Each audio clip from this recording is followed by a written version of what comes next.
Welcome to Capitol Hill, where the political attention today has been split between Canberra, Perth and Indonesia, as the Regional Processing Centre gets discussed in Canberra, but not necessarily Indonesia, and the Prime Minister has announced a review of the way the goods and services tax is distributed between the states.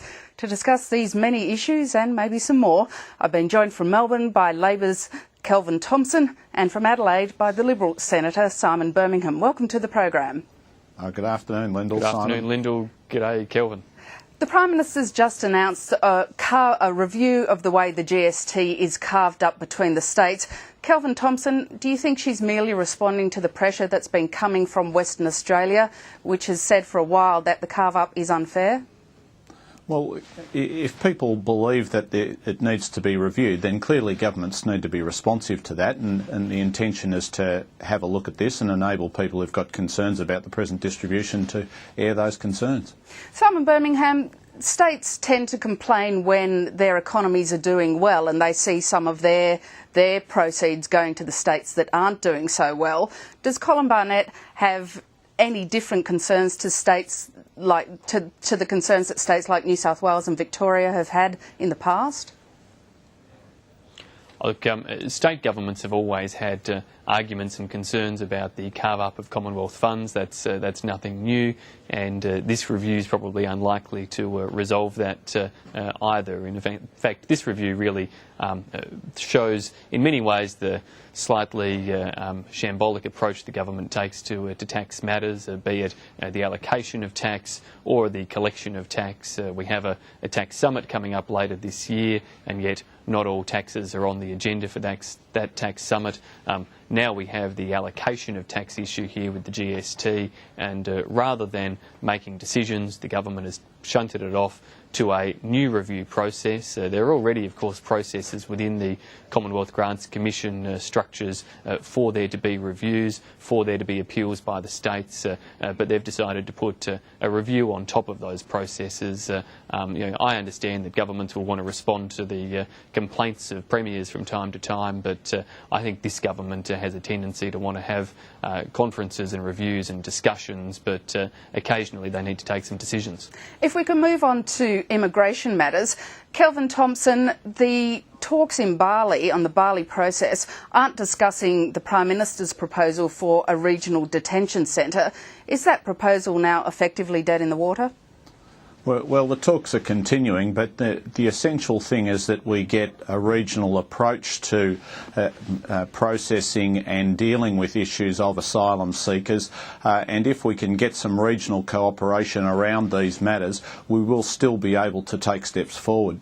But there doesn't appear to be any progress on getting that centre up and running, or indeed getting the support you'd need from the region for it. Well, I think the important thing is that we get other countries to acknowledge that this is a regional issue which requires a regional approach, and I remain hopeful that that will be the case and that other countries will be engaged in assisting us to deal with this problem. Simon Birmingham, is that regional support the cornerstone in starting to deal with the problem of asylum seekers, and don't you need that regional support rather than just saying we'll send asylum seekers off to Nauru? The Coalition's always acknowledged that regional support is critical. We spent a lot of time in government working with Indonesian authorities to ensure that we could stem the flow of boats and stem it at its source. And it wasn't just a one-trick pony solution to have offshore processing. There were a whole suite of solutions the Coalition developed to ensure that we could stop the flow of boats. Now, the concern here is that somebody like Kelvin has probably never really supported the Regional Processing Centre. The truth is that Julia Gillard's probably always known that the Regional Processing Centre would never actually come to fruition. We could advance this debate by her acknowledging that East Timor is dead against it, that in fact the East Timorese Foreign Minister has snubbed this discussion in Bali and gone off to Fiji instead. So clearly they're not interested in engaging in the topic, and that we would get a whole lot further ahead in developing a decent regional framework and regional support if the government were pursuing a policy that might actually have a positive outcome. And Nauru's the sensible object there. We've done it before as a country. They stand ready and willing to do it again. All Julia Gillard has to do is pick the phone up. But wasn't the fact that asylum seekers went to Nauru under the coalition government, just as the government says, a detour point on their way back to Australia, because quite a few of them came back to Australia as refugees? Whether or not a number of those who went to Nauru ended up qualifying is not the point. The point is that as part of the whole suite of measures, the offshore processing on Nauru, the way that visa applications were handled, the regional integration with Indonesia, all led to a policy outcome that stemmed the flow of boats. That's the outcome we want to seek, to stop, of course, thousands of people putting their lives at risk by undertaking that journey, and to allow Australia to undertake a humanitarian program where we control taking the most needy and most worthy people from around the refugee camps of the world, rather than simply having to deal with those people who turn up on our doorstep. Kelvin, does the government need to make more progress on this issue? Is it simply too slow? Well, we're working on the issue, Lyndall, and we're engaged in the discussions in Bali, and we'll continue to be engaged with East Timor and other relevant countries to seek a regional approach, a regional solution to what is a regional problem. If we can go now to the broader issue of migration, both major parties at the last election talked about slowing migration, but the latest figures show that it's slowing anyway. Kelvin, you've been an outspoken critic of high migration levels. Are you happy with the sorts of levels of migration we're seeing now? Well, we're still running a very high migration program, Lyndall. The figure that was announced yesterday was 185,000 in the course of the last 12 months. Now, that is slower than the previous 2 years, but it's a higher number than any other number for the preceding 30 years, and indeed it's double the sort of number that we saw back in the 1990s.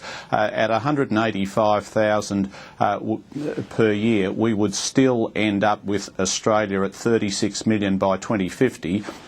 I believe that is too high, and the truth is, when you add that in with the natural increase in our population, which is now of the order of 160,000 each year, that means we're growing by 345,000 people every year.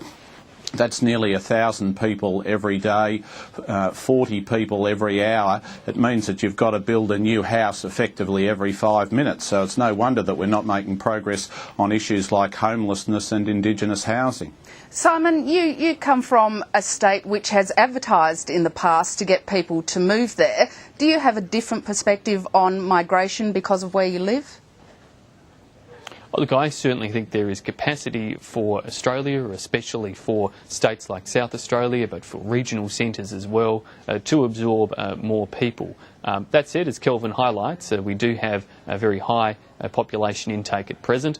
The Coalition went to the last election advocating and proposing that we would, in our first term, settle at a net migration figure of around 170,000 people. That's somewhat lower than the figures that have been released indicate at present. Scott Morrison gave an outstanding address to the National Press Club today, where he again highlighted the approach the Coalition took to the last election of broadening the scope of the Productivity Commission to allow it to set target bands for immigration into Australia, not unlike those that we set for interest rates by the Reserve Bank, so that we actually have an independent body that can assess our workplace needs, our humanitarian obligations, the infrastructure challenges we have, some of which Kelvin mentioned, and make decent recommendations that guide the strategy of our immigration intake. At present, it's all too politicised in many ways and doesn't take enough consideration of many of those issues that cities like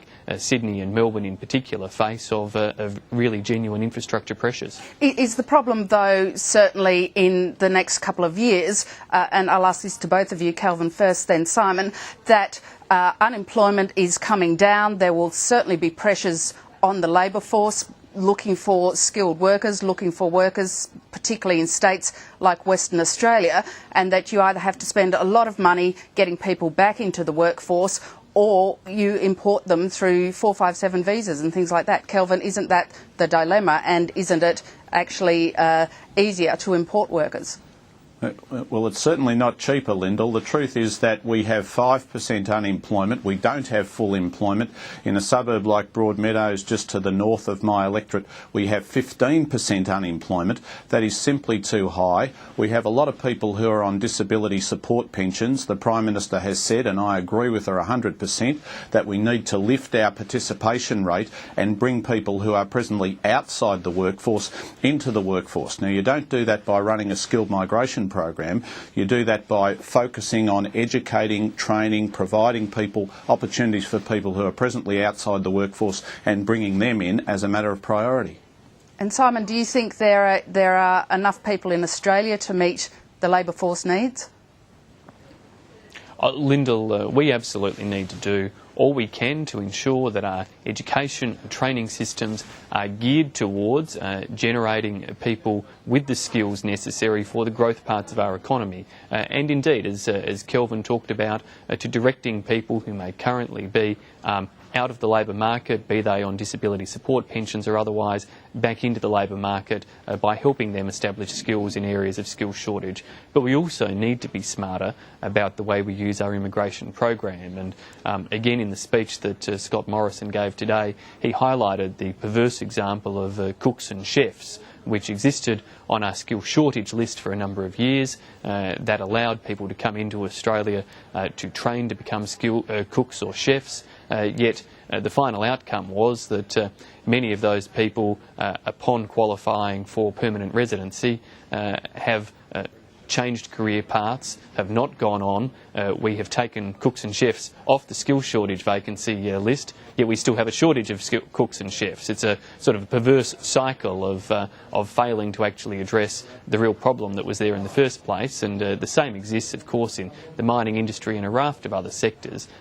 So we need very clever strategies, and the approaches of our immigration system at present do appear to be failing to help complement the education and training systems in meeting those skill shortages for the future. And Kelvin, the government's still working on its population policies. Would you like to see them come out sooner rather than later and feed into the budget context? The government has engaged in a sustainable population strategy and has indicated that that strategy will be released in the middle of the year. I've made a submission to that strategy where it's my view that we ought to be reducing our net overseas migration to something like 70,000 per annum, with a view to stabilising Australia's population by 2050 rather than having the runaway growth that we are presently experiencing. I think we have real problems at present. I noticed this morning it was reported on AM radio that there are abuses of the subclass 457 visa going on, where employers are bringing in people claiming that they are going to work in a particular way, and then it turns out afterwards they're not working in that way. So there are a whole series of things that we could do better, which would lift our participation rate, which would lower the pressure on our housing prices and on our cost of living. And gentlemen, that's where we'll have to leave it today. Kelvin Thomson and Simon Birmingham, thank you very much for your time. Good to talk with you. Always a pleasure. Thanks, Lyndall, Kelvin. And thank you too for watching. Join us again tomorrow at the same time.